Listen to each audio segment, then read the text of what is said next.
Hermanos, queridos amigos, empezamos a leer el capítulo 13 del Evangelio de San Mateo. San Mateo, que organiza muy sistemáticamente su Evangelio, y en este capítulo 13 nos va a ofrecer 7 parábolas dichas por Jesús. Para entrar en el mundo de las parábolas de Jesús, quizás nos convenga refrescar esa frase con la que termina el prólogo del Evangelio de San Juan. A Dios nadie lo ha visto jamás. El Hijo único, que está en el seno del Padre, Él nos lo ha contado. Las parábolas son eso. Jesús nos cuenta al Padre. Nos cuenta el misterio de Dios, nos cuenta cómo actúa Dios, pero no lo hace de un modo abstracto dándonos una clase de teología, sino que lo hace contándonos historias. Ya las conocemos, las parábolas. Son todas historias, o casi todas historias, muy humanas, y eso le alcanza a Jesús para contarnos a Dios, sin necesidad casi de nombrarlo. Todas las parábolas nos están hablando de Dios y Jesús rara vez utiliza la palabra Dios al hablar en estas parábolas, y sin embargo está hablando todo el tiempo de Él a través de ejemplos sumamente humanos, quizás ya como dándonos el primer mensaje de las parábolas. ¿Dónde están buscando a Dios? Tienen que buscarlo en la humanidad de ustedes. Yo les cuento historias humanas que hablan de Dios. Con eso los invito a que también encuentren a Dios ustedes en sus propias vidas humanas. Dios está ahí, cerquísima de ustedes. ¿Qué hace? ¿Cómo es este Dios que nos va presentando Jesús, especialmente hoy en la primera de estas parábolas tan conocida, el sembrador que sale a sembrar? El sembrador, podemos decir, es Cristo, o el sembrador es Dios, que está sembrando con su semilla la palabra suya, está sembrando la palabra en distintos terrenos. Y uno escuchando la parábola dice, pero ¿cómo este sembrador tira la semilla no solo a la tierra buena, sino a la tierra mala, al borde del camino, arriba de piedras o en medio de espinas? Es medio raro este sembrador. Otro diría, reservo mis semillas para la tierra buena. Pero también, ¿ven? Vamos entrando en la parábola y necesariamente, porque es la función de la parábola, ir despertando en nosotros preguntas. ¿Qué es esto? ¿Qué es este sembrador? ¿Por qué siembra así? Nos plantean preguntas y nosotros, cada uno a su manera. No es que yo voy a dar hoy una interpretación y todo el mundo tiene que decir amén. Cada uno de nosotros está llamado a ser interpelado por las parábolas. ¿Y yo qué contesto? Para mí, ¿quién es el sembrador? ¿Por qué siembra en terrenos que no son buenos? Y no solamente en el terreno bueno. ¿Le sobran las semillas que no tiene problema en tirarlas para cualquier lado? ¿Qué es? ¿Qué pasa?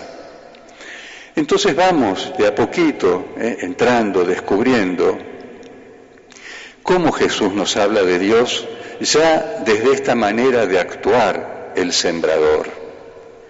Si la semilla es la palabra de Dios, Dios la dice a un grupo de elegidos.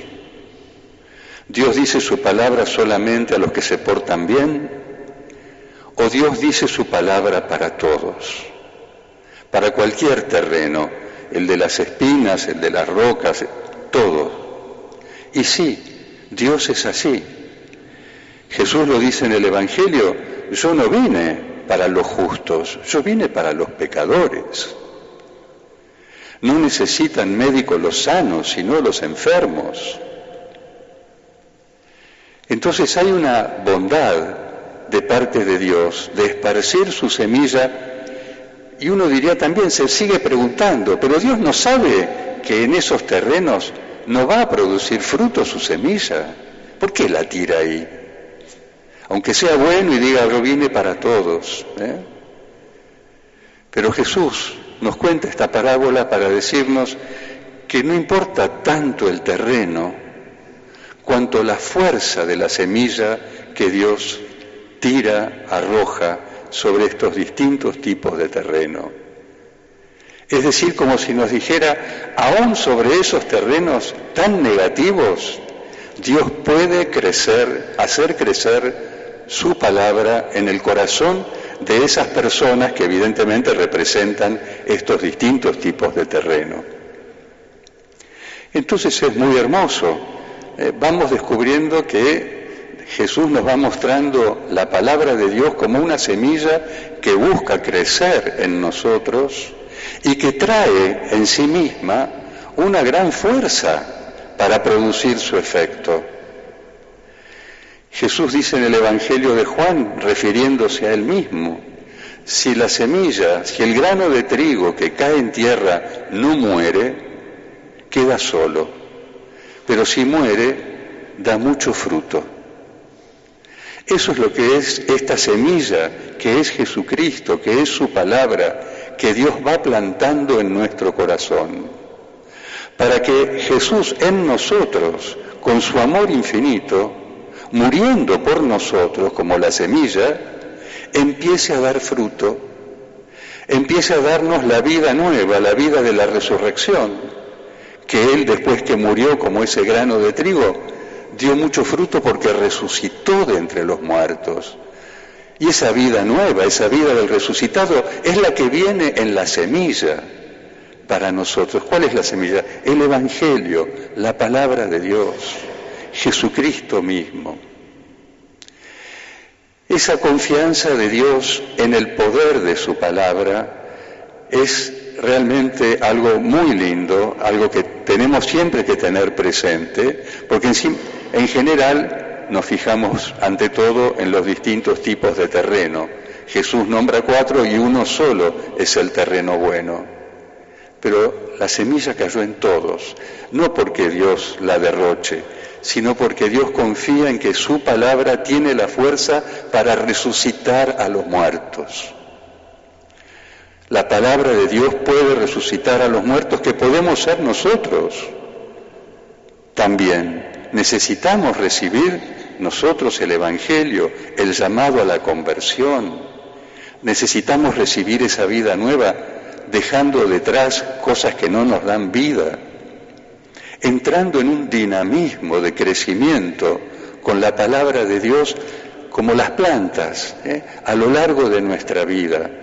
Ese Dios semilla, ese Dios que es semilla, quiere ir creciendo y que seamos nosotros los que crecemos con Él. Dios crece en nosotros y nosotros crecemos en Dios. ¿Se produce esto en nosotros automáticamente? Está bien subrayar, como lo acabo de hacer, el poder de vida que tiene esa semilla de la palabra, pero evidentemente también hace falta de nuestra parte una cierta colaboración. Si Dios nos habla, si Dios nos dirige su palabra, ¿qué es lo mínimo que tengo que poner de mi parte para que esa semilla dé todo su fruto en mí? Pensemos lo que ocurre cuando hablamos con una persona. ¿Qué se necesita para que haya una verdadera comunicación? Ante todo, el silencio. No puedo escuchar en serio la palabra de Dios si mi corazón está lleno de ruido de 1000 palabras que no son la palabra de Dios, pero que tienen un lugar enorme dentro de mí. El silencio. ¿Qué otra actitud podemos poner para que la palabra de Dios dé su fruto en nosotros? Sin duda también la humildad, hacernos pequeños, vaciarnos para poder recibir esa palabra. La disponibilidad, Dios viene a nosotros y a hablarnos, y a hablarnos posiblemente con una propuesta de cambiar algo de nuestra vida. La escucho bien si estoy dispuesto, disponible para ese cambio. Es como si detrás de esta disponibilidad, de este silencio, se fuera presentando ante nosotros la figura de la Virgen María, como la que cumplió plenamente la actitud de oyente de la palabra. Fue ella la que recibió más que nadie la palabra de Dios en su corazón, con muchísima fe, disponibilidad total. Yo soy la servidora del Señor, que se cumpla en mí tu palabra. Es la actitud ideal, podríamos decir, de cada uno de nosotros ante un Dios que nos habla. Nos habla con su palabra, con el Evangelio, nos habla para llegar al fondo del corazón y que allí, en el fondo del corazón, como María, podamos decirle, sí, Señor, te dejo el espacio en mí que necesitas para hacerme resucitar, para que tu vida nueva pase a mí, a mi carne, a mi sangre, a mi pensamiento, a mis sentimientos, a todo, que tu vida me impregne. Quiero recibir tu semilla, quiero recibir tu palabra, quiero que me fecunde esa semilla y haga de mí una nueva criatura. Así vamos entrando, y lo seguiremos haciendo estos domingos, en el mundo de las parábolas de Jesús. De esta manera de hablarnos de Jesús, del reino de Dios. El reino de Dios se parece a... Así empiezan muchas parábolas. El reino es Dios en nosotros. No es Dios solo.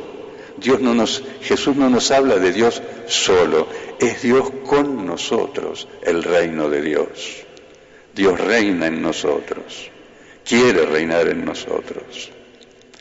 Pidamos entonces la acción necesaria del Espíritu Santo en nuestros corazones, para que nos dé esta disponibilidad ante la palabra de Dios, que la escuchamos acá, que la podemos leer en nuestra casa abriendo los evangelios y dejando que esa palabra de Dios entre profundamente desde nuestro silencio, desde nuestra pequeñez.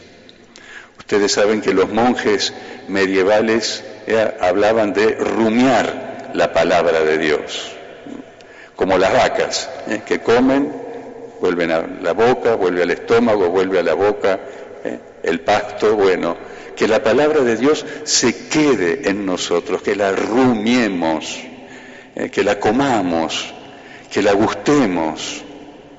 Es la palabra de Dios, no es una palabra simplemente humana. Viene en formato humano, porque si no, no entenderíamos nada.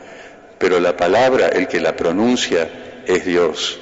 Y el efecto que puede producir en nosotros es el efecto que solo Dios puede producir, que es nuestra nueva creación. Pidámosle al Señor que así sea en cada uno de nosotros.